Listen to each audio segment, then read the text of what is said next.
All right, now see that road right there? Turn left and follow that road. The windy road? The little windy road right through there. See, see the power line? Yep. In the days before GPS came on, made it so much easier for us, we thought power lines were a good thing. Power lines are railroad tracks because they were nice and straight. But just follow that road right there. That'll take us, because we're going to come into land. We're going to come in that way, turn, and land. Run where the wind's blowing this way, so we're going to land that way. Okay.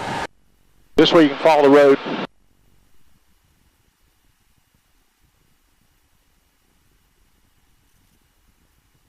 So you've learned the first lesson, that is, if you put the road right in front of you, it's harder to see. Oh. Really? So if you turn over here and keep it out your left side, it'll be easier to see. So let's try that. How far out the left side can you keep it? You can keep it, whatever. Now, if the instructor says, I want you to follow right down the middle, like we want a runway, I want the runway right in the middle, but right between your legs you come up. In this case, if I'm going to follow a highway, I'll just put it out my left side where I can see it go by me so I can tell where I'm going. And I can also pick up my checkpoints on that highway. All right.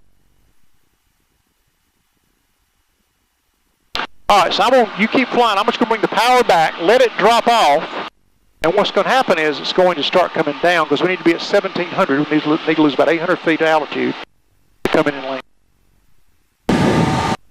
So you're still following that road, and now we're coming down 700-800 feet a minute, which is good.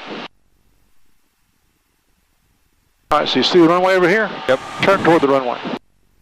Road traffic, Scout 2600 Lima, entering left downwind 23 Monroe. Can you pull up a little bit? Nope. Got 200 more feet to lose. All right. As soon as we get there, we'll level off. So now head straight in the middle of the runway. Turn, come back, stop your turn. There you go. All right, so now we're there where we need to be.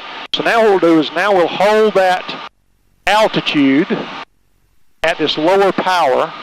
We're going a bit slower. So now what we're going to do is we're going to turn parallel to the runway. So now turn right to where you think you're flying parallel to the runway.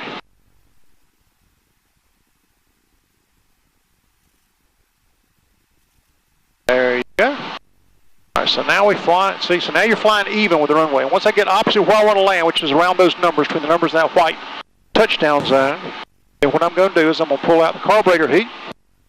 I'm going to bring this back to about halfway.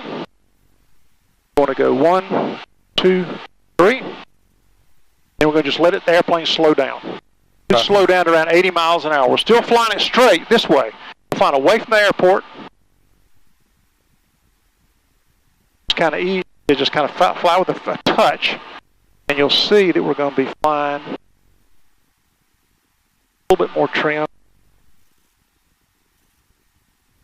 Put on 10 degrees of flaps. See how they drop down the wing just a little bit? Where does the, how do you tell it's 10 degrees flaps? Right here.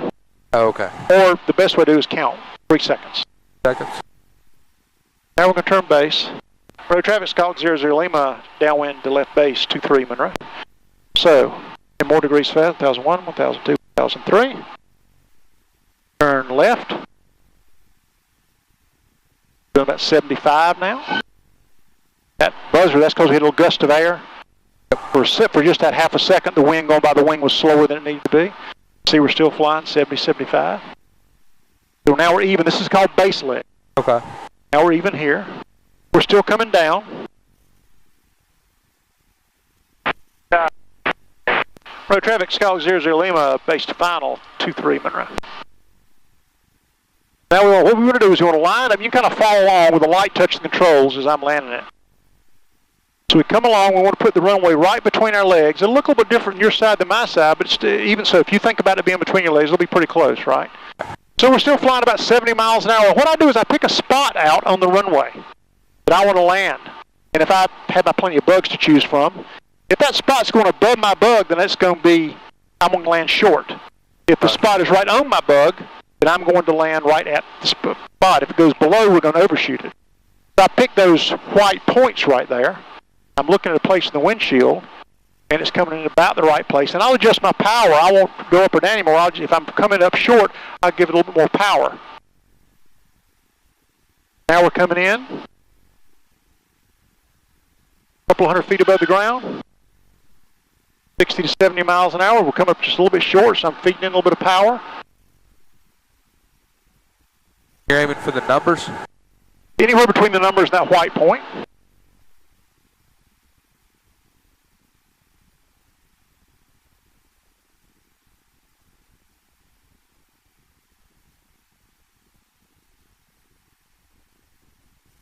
As we get closer, we know we got the runway made. Now we pull our power off. And we kind of hold off and wait and wait and wait.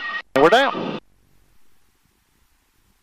It's a balance between, you heard it squealing as we were landing? That means the stall warning. It said, okay, you don't have enough speed over the wings to fly anymore. Well, guess what? I'm on the ground. I don't want to have enough speed. If I land too fast, it would have bounced, just taken right back off again. Now, what you need to do, the most important thing is turn the air conditioner on, which means open that window. All right, so we come across here. Push the switch up to get the flaps up. Road traffic, Scout 00 Lima is clear runway 23 at Alpha 4, taxiing back to Aerowood. What's that big plane right there for? That's a C-46. It's one of only 6 left flying in the world. It's a World War II airplane. They fly at air shows. It led the parade of airplanes over to the Speedway last weekend.